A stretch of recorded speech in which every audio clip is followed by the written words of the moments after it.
Please be seated.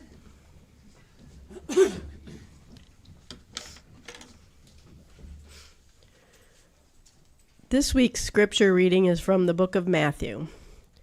Then the kingdom of heaven will be like this. 10 bridesmaids took their lamps and went to meet the bridegroom. 5 of them were foolish, and 5 were wise. When the foolish took their lamps, they took no oil with them, but the wise took flasks of oil with their lamps. As the bridegroom was delayed, all of them became drowsy and slept. But at midnight there was a shout, "Look, here is the bridegroom, come out to meet him." Then all those bridesmaids got up and trimmed their lamps. The foolish said to the wise, "Give us some of your oil, for our lamps are going out." But the wise replied, "No, there will not be enough for you and for us. You had better go to the dealers and buy some for yourselves." And while they went to buy it, the bridegroom came, and those who were ready went with him into the wedding banquet, and the door was shut. Later the other bridesmaids came also, saying, "Lord, Lord, open to us." But he replied, "Truly I tell you, I do not know you. Keep awake, therefore, for you know neither the day nor the hour."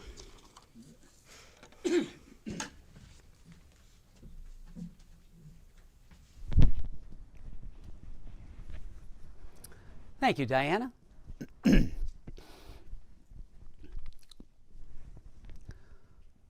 Who really were the wise ones? And who really were the foolish ones? In the passage from Matthew's Gospel that Diana just shared with us, we're given this scene where Jesus tells a story to his closest followers.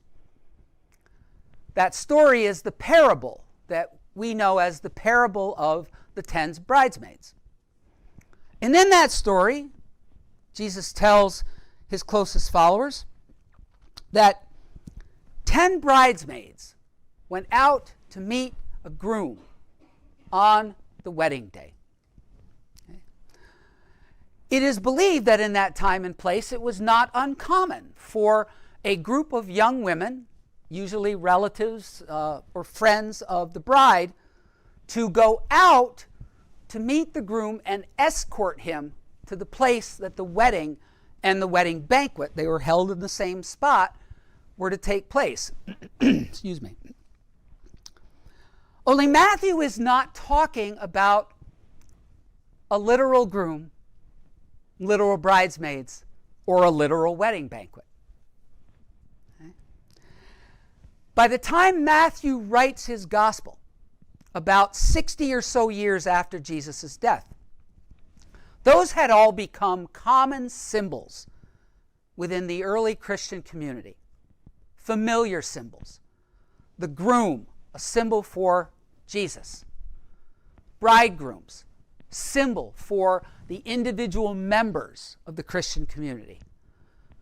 There's no bride here, but the image of a bride had already by that time become a symbol of the church as a whole.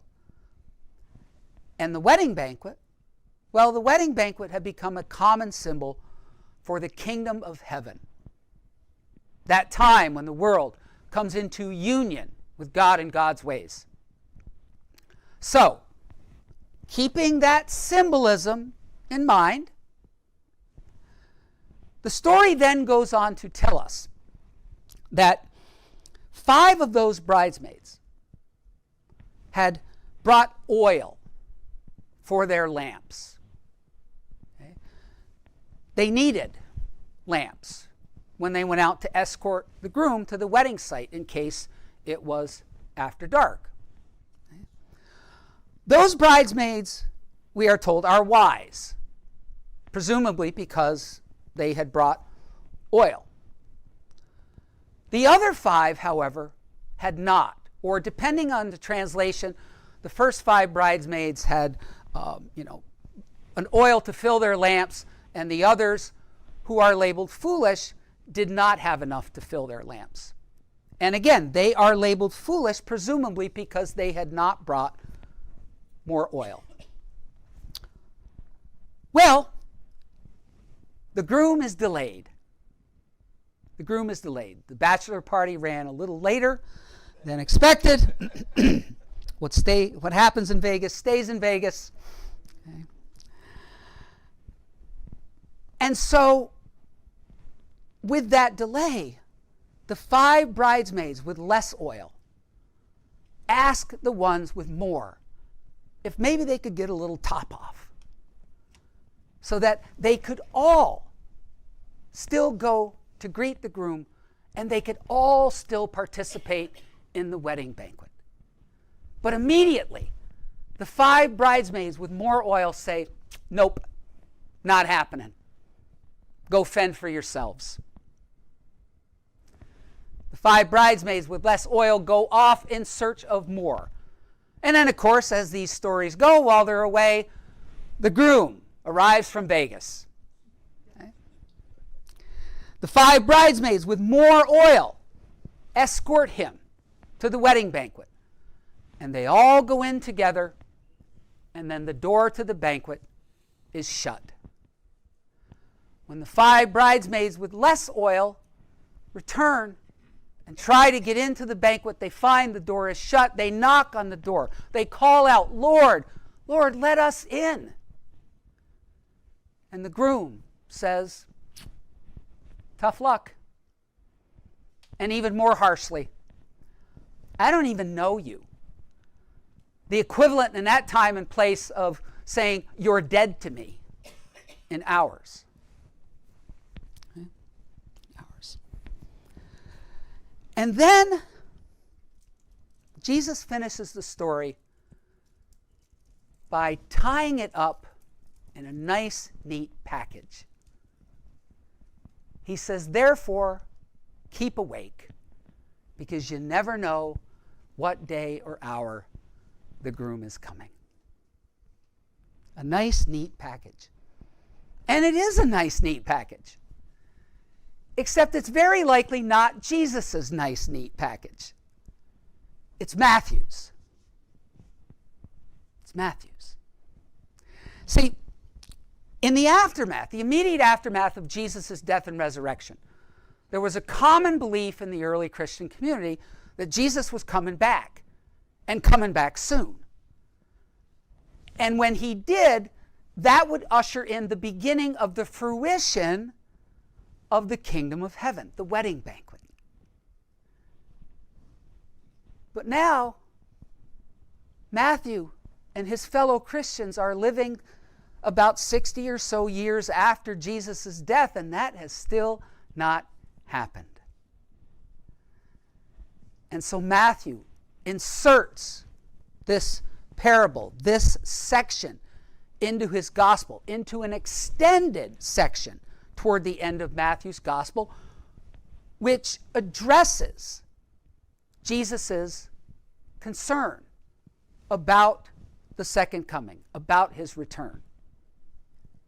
And again, while there's considerable debate among biblical scholars as to whether Jesus actually had that concern himself, there's very little debate that Matthew and his fellow Christians did have that concern. And so Matthew adds this section and adds this parable with that concluding statement to assure his fellow Christians that, yeah, Jesus is still coming. We just don't know exactly when. Nobody does. Not even Jesus, Matthew's gospel says before this parable. He tells them that to encourage them, to assure them. And so therefore, keep awake, as Jesus says at the end. Keep awake, stay faithful. Keep your lamps full of oil. A nice, neat package. And again, it is. And the thing is, Matthew's not wrong. He's not wrong about that kind of advice. about the common sense, practical, spiritual advice, that we be wise in that way, that we stay faithful, that we keep our lamps full of oil, so that we can be part of the wedding banquet. Great advice. Again, common sense, practical, wise by the way of the world. Except parables are not meant to be any of those things. A parable is defined as a short story whose purpose is to engage us in moral and ethical and spiritual reflection and questioning. Okay? A parable, unlike other types of stories who have that same purpose, think Aesop's fables, in its pure form, as it is originally formed and was originally told, does not tell us the moral of the story at the end. At neither the beginning and or the end is a parable meant to tell us what the story is about, what the moral of the story, or necessarily any moral of the story is. Instead, a parable by its nature is intended to be provocative. It is intended to move us to think and to reflect and to stop and to question, to challenge the common assumptions we have about our spiritual lives, and just as importantly, about the ways that the world works. And that is why so many renowned biblical scholars, people like John Dominic Crossan, Amy Jill Levine, a host of others, advise us to beware. To beware when any parable that we see in the Gospels tells us at the beginning and or the end that this is what it is exactly about. That it is about this. Because that is likely not the way Jesus told it in his time. It is not the purpose for which Jesus told it. Which is why Audrey West, the former distinguished associate professor at Luther Seminary in Minnesota, and now the professor of New Testament at Moravian Theological Seminary in Pennsylvania, says in regard to this parable, not so fast. Not so fast. West says that when you take away Matthew's packaging at the end, who really are the wise ones? And who really are the foolish ones? Spiritually wise. Spiritually foolish. Because West says that the 5 bridesmaids who have more oil, that their immediate response of no to sharing oil with the ones who have less reflects a very un-Jesus perspective on how we are supposed to live in the world. It is not the kingdom of heaven, as Jesus proclaims it throughout the Gospels. The way that Matthew presents the parable, and again, in fairness to Matthew, his packaging makes sense. It makes sense for his people in his time in that context. But the parable, as Jesus would have likely told it, not so much. West says that the attitude of the 5 bridesmaids that have more oil toward the others, again, reflects a very un-Jesus spiritual perspective, an un-Jesus perspective on how we are to be in the world, a very un-Jesus attitude that there is not enough.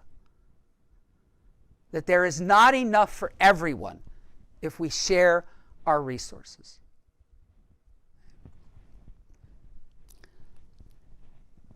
And because of that, and to be true to the provocative nature of the parable as it was originally presented, that perspective also then calls us to examine other assumptions about the story, particularly the common assumptions the world makes about oil, about who has oil and how much and why. For example, while the ways of the world so often would call the bridesmaids who have more oil wise because they have more oil. Well, how did they get that oil? We don't know. Was it given to them? Did they get it by illegal or unethical means? Did they inherit it from their parents?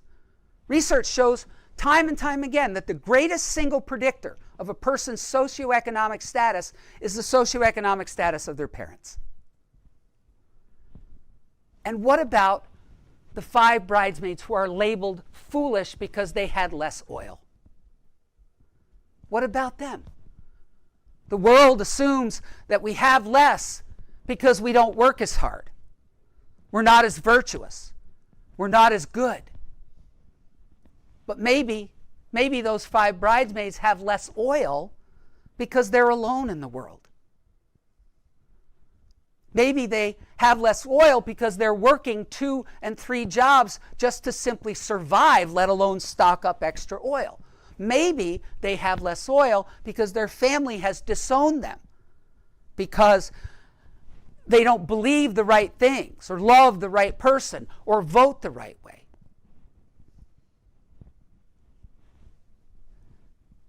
Parables, as they are originally written, are intended to move us to look at things from a wider range of perspectives. A wider range of perspectives.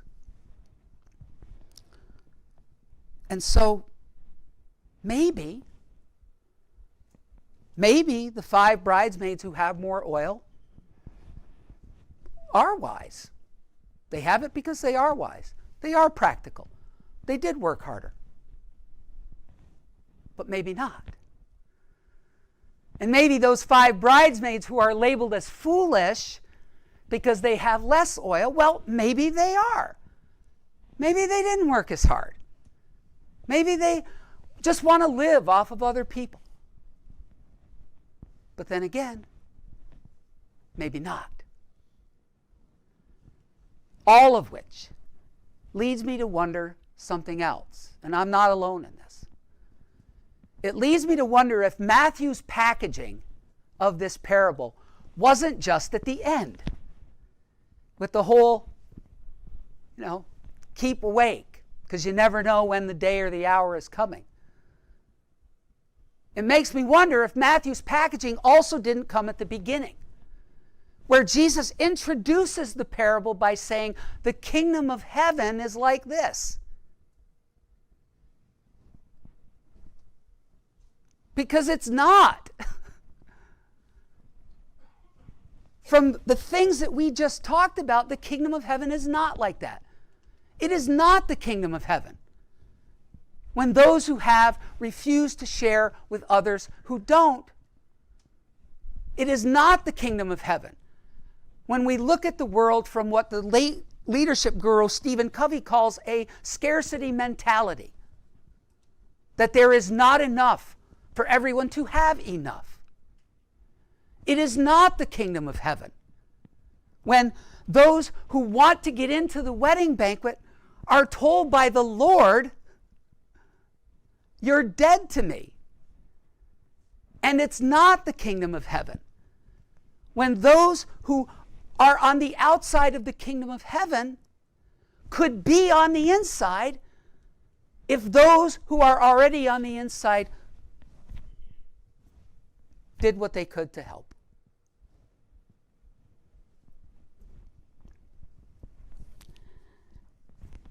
But then again, in the spirit of understanding parables as something meant to provoke, to get us to look at things from a variety of perspectives, maybe Jesus did actually say that. Maybe Jesus did actually introduce the parable by saying the kingdom of heaven is like this, but not for the purpose of having the story confirm that statement.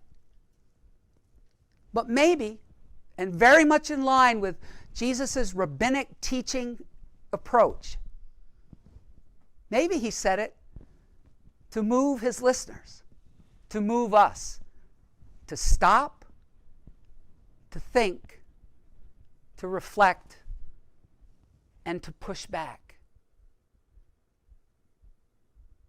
To say to Jesus, no, that's not what the kingdom of heaven is like. And my guess is Jesus would be pretty pleased by that. No, that is not what the kingdom of heaven is like. And because of that, we are called by Jesus, by the God he embodies, to be less interested in being wise in terms of the ways of the world, and instead try to be a little bit more foolish. Foolish in the best possible way. To be, as the early Christian leader Paul puts it in one of his letters, fools for Christ. Amen.